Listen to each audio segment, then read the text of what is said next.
The best late-night conservative talk show in America, Sack Heads Radio. And listen, there are no people better on the air to give you the best in conservative talk than Sack Head Sean and Sack Head Clint. And we're working on the immigration papers for a certain other guy who happens to work here, too. For those who are tuning in around the world to the best in late-night conservative talk, Sack Heads Radio. Sack Heads. Sack Heads. Radio. Sack Heads. Sack Heads. Radio.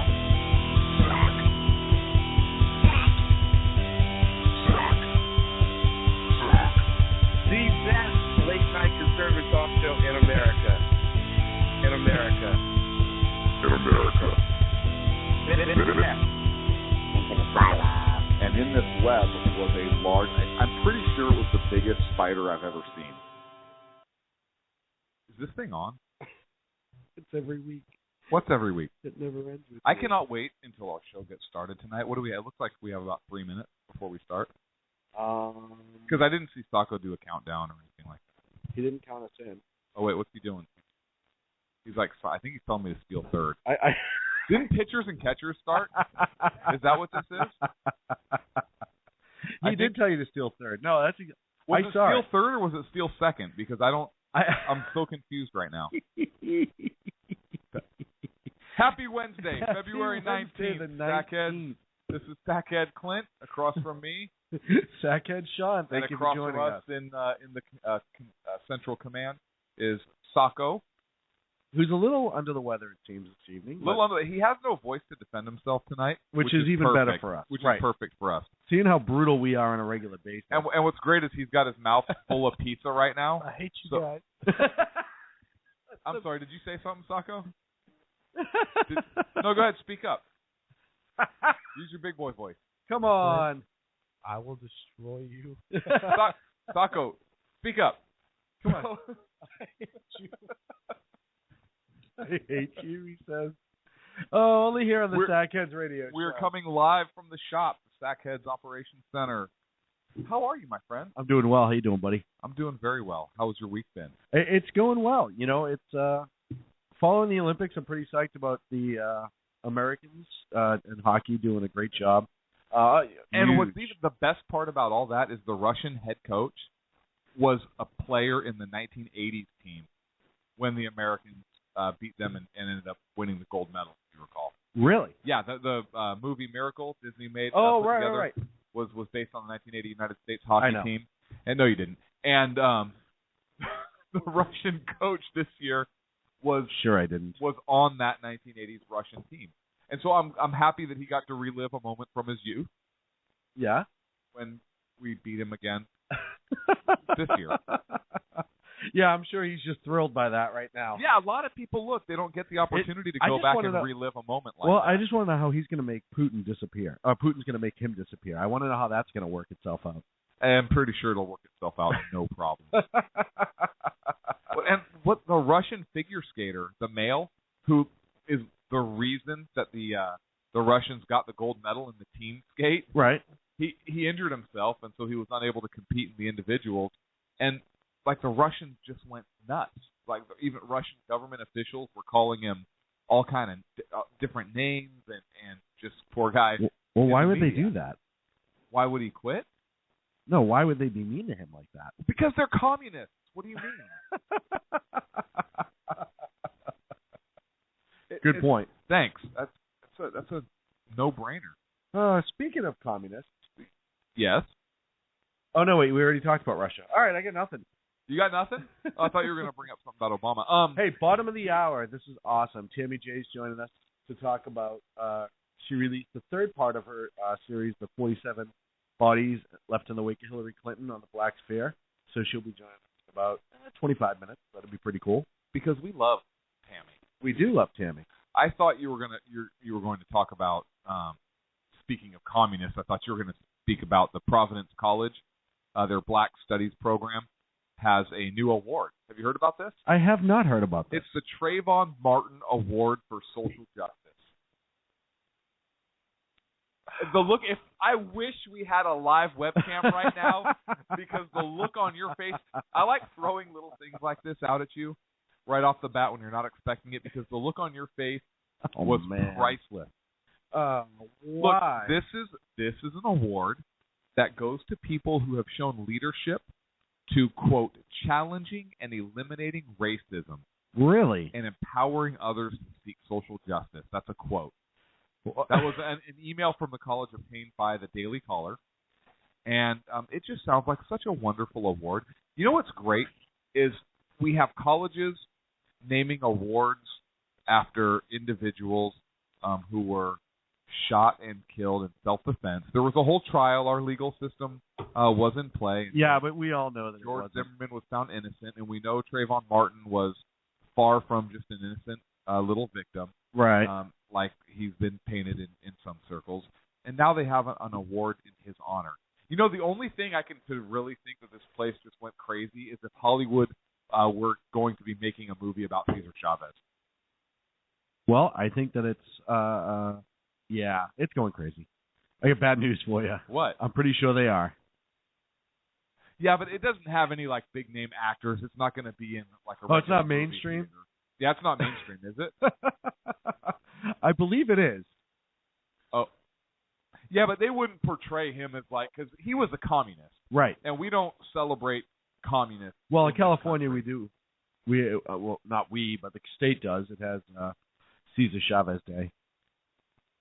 There's actually a bunch of streets named after him. He's apparently a big deal out here. I honestly, when I first moved out here, true story, somebody said that to me real quick. Hey, do you have to work Cesar Chavez Day? I'd never heard of him before I moved out to California. Right. I honestly thought they said Caesar Salad Day. And I was like, you guys have a whole day for Caesar salads? That's insanity. And they're like, oh, it's Cesar Chavez. And I was like, yeah, that means, I don't know. We have Patriots Day in Massachusetts, where I'm from. Why would you have that? That's a hateful day. You can't. And it's not even the New England Patriots Day. If you have Patriots Day, does that mean the entire city of Boston, the entire state of Massachusetts, is on a watch list? Yeah, for the day. Just for the day. We also we don't, but Suffolk County in Boston, they have Evacuation Day, which was the day that the British invaded Boston and everyone evacuated out. You actually get a day off of that. Well, why wouldn't you? So, I mean, we have our holidays too. It's a little bit different, I guess. That makes sense. Well, I'm glad something does. Isn't that just bizarre, though, that we have a Cesar Chavez Day in California? Like, I just don't understand. Like you said, he was a communist. He was a little bit of a rabble-rouser, if I recall correctly. Yeah. I understand that he was a figurehead for the. You okay over there? What? I understand he was a figurehead for the farmer movement, and et cetera, et cetera. Yeah. But I mean, there's a lot of other people. He brought awareness to his cause. Look, he really did care about the worker and the migrant farm worker and so forth, and brought awareness to some of their conditions. Which right. I'm not saying he did not accomplish some good things. Right. However, he was a communist. He was a communist. That's kind of a big one. And another big one is some of the people he was fighting for were here in violation of United States law. Yeah, but, it's right in their name, migrant workers. Right. I forgot about that.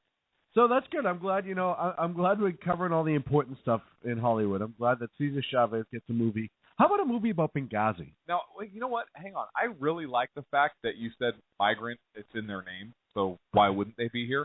Because it reminds me of the story. So I ran into, I was out and I see this police officer and he's dressed in camouflage, and I said, hi, how are you? How you doing? I like your outfit. They don't like it when you call it an outfit. Apparently, I like your knickers. Yeah, I like your knickers. Those are sweet. Those are BDUs, or I don't even know what the hell he said. Did you ever see Dumb and Dumber? Yeah. Killer boots, man. I like your outfit. He goes, it's a uniform. You're like, get up. Yeah, never seen a cop in camouflage. And he says, yeah, I'm SWAT. Oh, Special Weapons and Tactics Specialist in the name. You're like, yeah, I saw the movie and the TV show in the 70s. Those uniforms are better.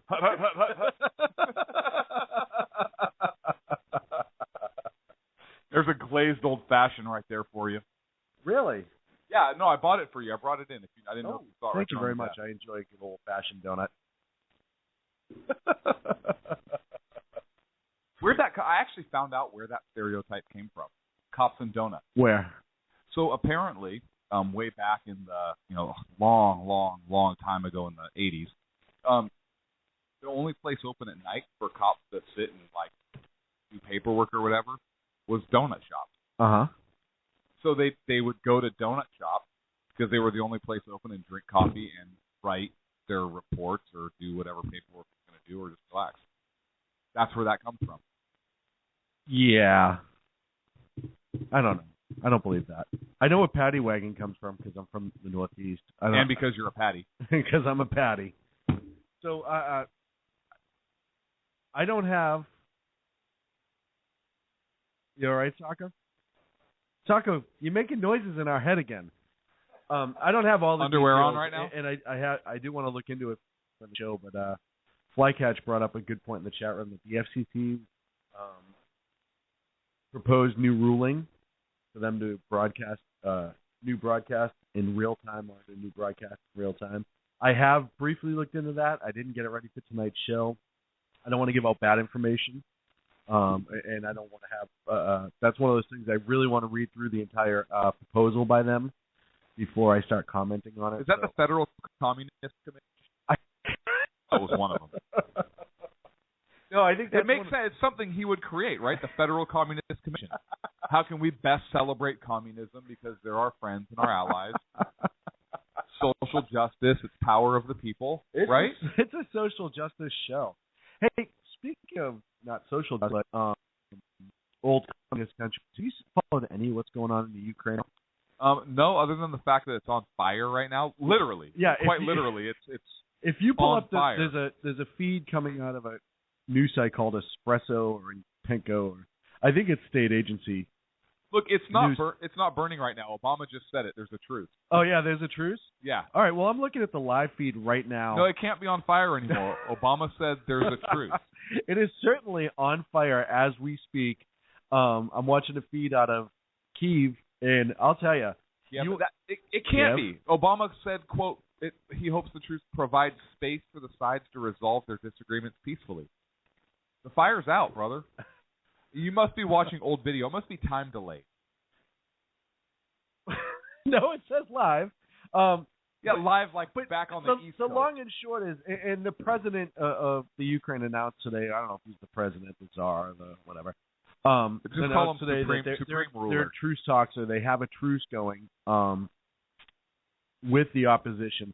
The opposition's upset because they wanted to join the European Union for trade. And the opposition being the people versus the government, and they get called the opposition, which I think is kind of funny. But they wanted to join the European Union to expand trade, boost their economy, have better opportunity. And the Ukrainian president, the last minute, pulled out.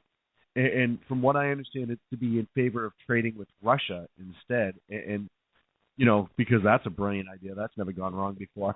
And the people, when I say revolted, I think that's probably the most accurate word I can use. The entire downtown area of Kyiv, which is the capital of the Ukraine, they have walls. The opposition or the citizens have a wall of fire going in order to keep the government troops from cracking down on them. Because when they cracked down the other day, a lot of people got hurt, and apparently the government was pretty ruthless, which is weird. You'd never think that a government of total control would do something like that. But they beat them pretty nonstop. So it's just amazing. And, I tweeted something out yesterday when I really got caught up on this. I watched it a little bit, but I said, I wonder if anyone in our government is watching Kyiv right now and getting nervous. Or even looking at them like, ooh, I don't want them to get ideas. So if we could not play this in our country right now, that would be great. Because I wouldn't want people to get upset and then think that they have the right to speak out against the government that they don't agree with. Well, no, because he has a group of civilians that are just as well trained, just as well armed, just as well equipped as the United States military to deal with that. And a stockpile of ammunition. He said it, not me. Hey, you know, it's funny. We mentioned the whole 9 yards earlier, I think, and I did not know this. Do you know where that? I thought one of us said it, but do you know where that? That was pre-production meeting. Oh, either way. Do you know where that term comes from? No. Our good friend Flycatch in the chat room said the whole 9 yards. A belt of Browning machine gun ammunition was 9 yards in length. So when people say the whole 9 yards, it means they use the entire belt of ammunition. So if I say, Sean, if you look at me again, I'm going to go the whole 9 yards. Exactly. That would make perfect sense. I would ask if I could borrow it first. Because the BAR was pretty awesome. But so listen, I have 18 yards, and I'm going to give you 9 of those yards. Thanks. Thank you very much. So I just thought that was interesting. It's something to watch. Excuse me, hang on. Hi, Mary. Clint's saying hi to everyone in the chat room. He thinks I just said hi to Mary because she gives me the little smiley face and the googly eyes. And she actually says hi to you. She says hi to me specifically. Wow. Which I appreciate. I think that's wonderful. You don't have to roll your eyes. I actually love our listeners. I absolutely love our listeners. And then talk down to them. Wait, what? Wait. Hey, you know, I saw an interesting story today, and I'm going to try to pull it up real quick. We were all over the place. I thought we were talking about Russia burning. It was, or the Ukraine burning. It was the Ukraine, but there really wasn't much more to say about that. Well, Putin's policies were kind of center stage for this whole thing. Well, they were. That's a little important. Yeah, but if anyone, at this point, if any of our listeners need explaining on how screwed up dealing with Putin is, I don't know if we could cover it all in one show tonight. Like, I don't know if we could actually get them caught up on it, right? Okay, fine. Go ahead. Okay, so perfect photo op for Putin. You ready? Okay. Putin stands. Now, just hear me out on this. Putin stands in front of the wall of fire, separating the troops. Right? He's bare-chested, as he should be, but in fireman turnouts. Just the pants. Suspenders over his shoulder, hands on his hips. You ready for this? He's drinking a Coca-Cola. What? No, hear me out on this. I'm hearing you. An airplane comes overhead, douses water, puts out the flames. Putin is drenched. He drops his Coke. It spills. The plane's flying off, trailing a Pepsi banner and an American flag. Wow.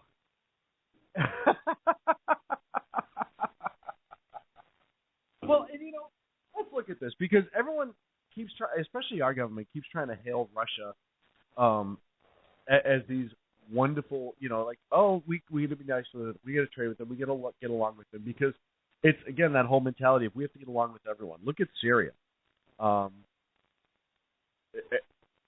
We have hang on, I'm consulting the map that's currently up in the Situation Room behind me. We know where Syria is. We talked about it the other day. But, you know, Russia brokered that whole chemical weapons deal in Syria, right? Right. Just like they're, you know, helping with Iran and North Korea and all this other stuff. They're big helpers. And as of late, it looks more and more like Syria is not relinquishing their chemical weapons in the manner that they said they were. Yep, nobody saw that coming.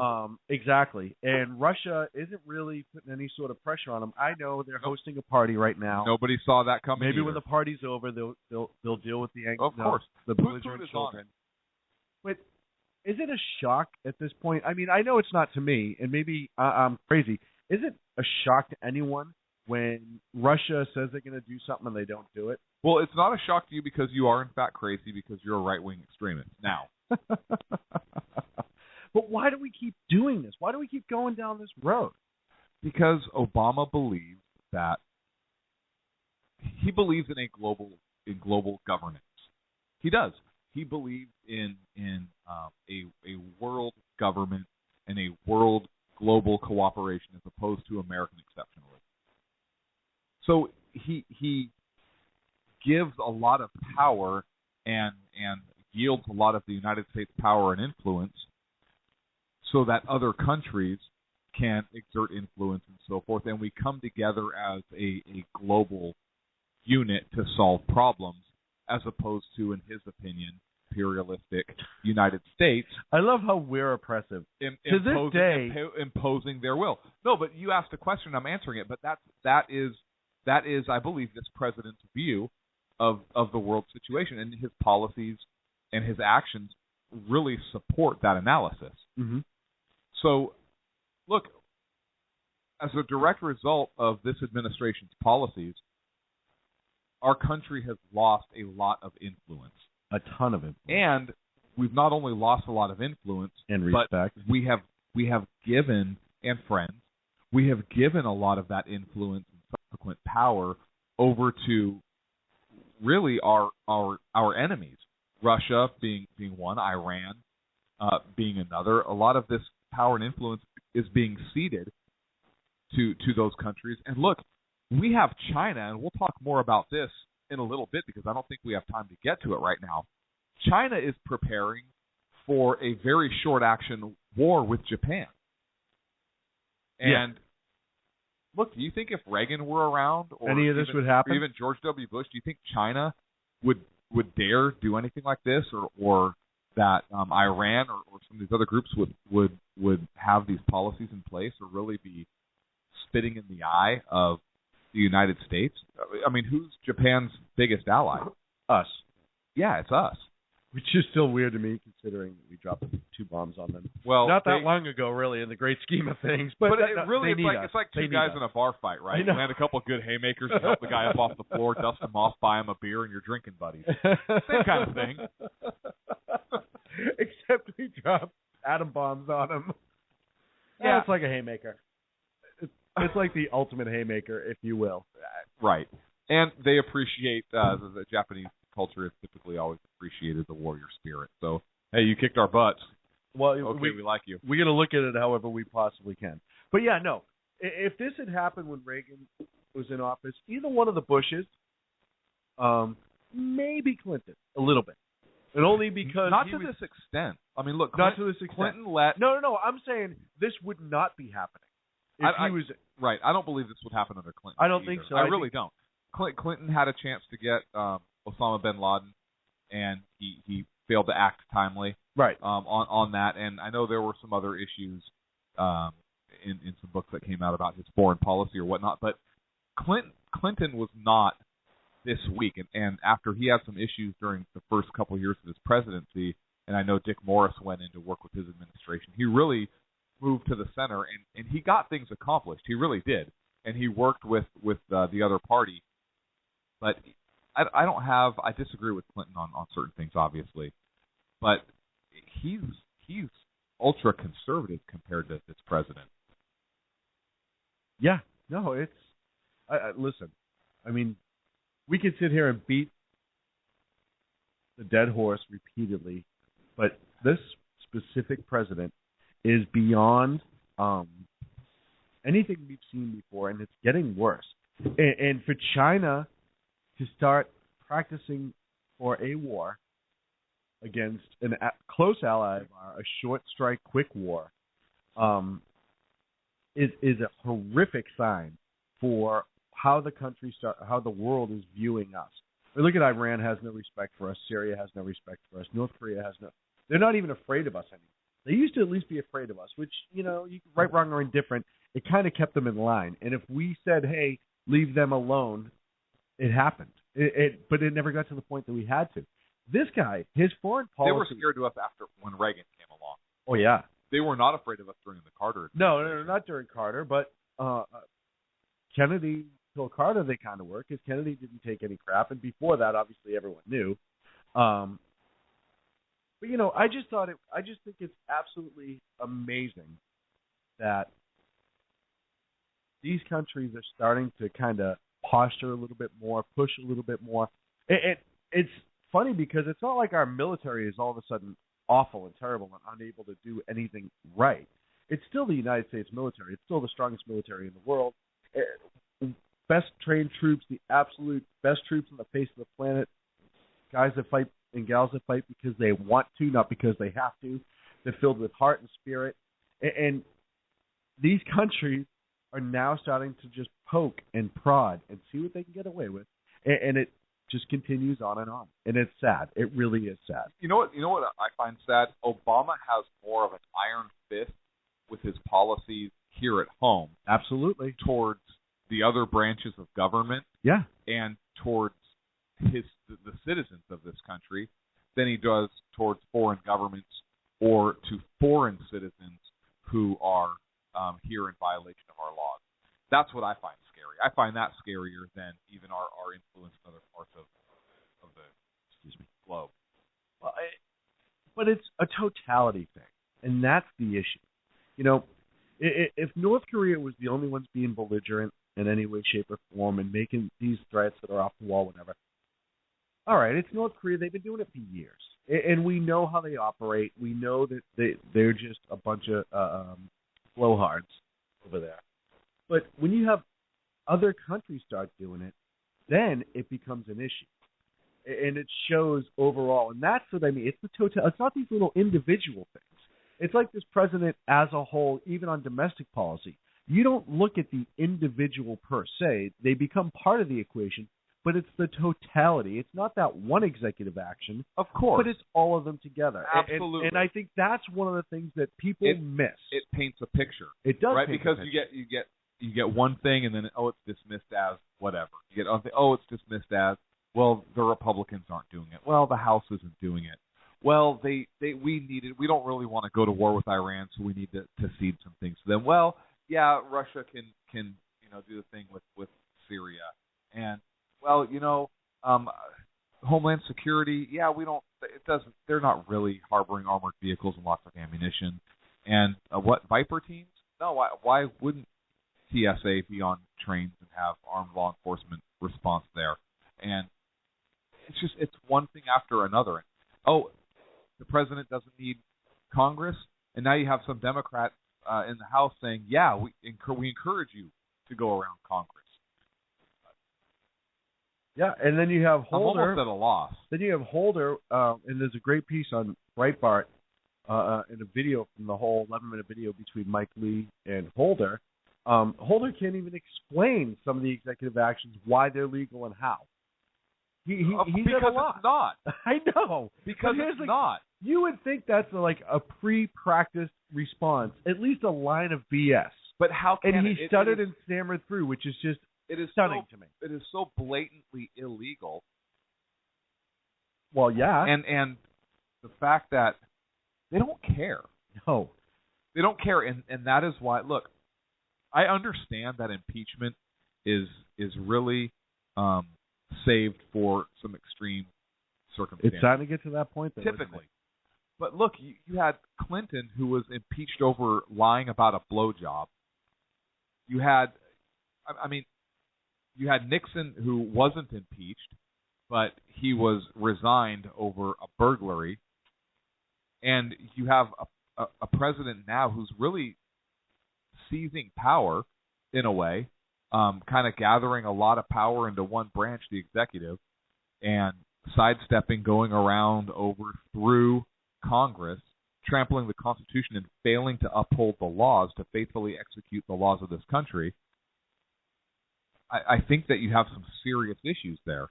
I mean, those to me are serious charges. If you have an executive that's garnering so much power, and it's in clear direct violation of our Constitution, it's a clear overreach, and it really is tyranny. And you start looking at now, some people roll their eyes when you throw that term out, but look at what it means. You have one person who's garnering this much power. We fought a war over this. And the encroachments that we're seeing, in some cases, are worse than some of the ones that were seen during the time of the American Revolution, the American quest for independence. Yeah. No, I agree. So how I is wish I this, could rebut or add something that you I don't missed, think but you I can. can't. I think I think we are at a point where you have impeachable offenses against this president. I think he is in clear violation. I think there is a danger of us really kind of going down the road of a dictatorship. And again, some people roll their eyes, but look at how other people throughout history have seized power away from a duly elected body of government. And, I mean, you can point to ancient Rome. You can point to the Third Reich. And again, I'm not saying that anybody's going to that Obama's going to round people up and put them in gas chambers or anything like that. But I'm talking about just how power was seized and put into a central form of government or a central person. Really, in our case, it would be an executive, and how the written word of law was really overcome and rewritten, reworked. I mean, it's happened before. Are we really so naive to think that it can't happen here? And there are some that are that naive. They are, but and a lot of people are. But it'll never happen here. But I submit that you look at how much power has been garnered, and how it's been garnered, and how that power has been wielded.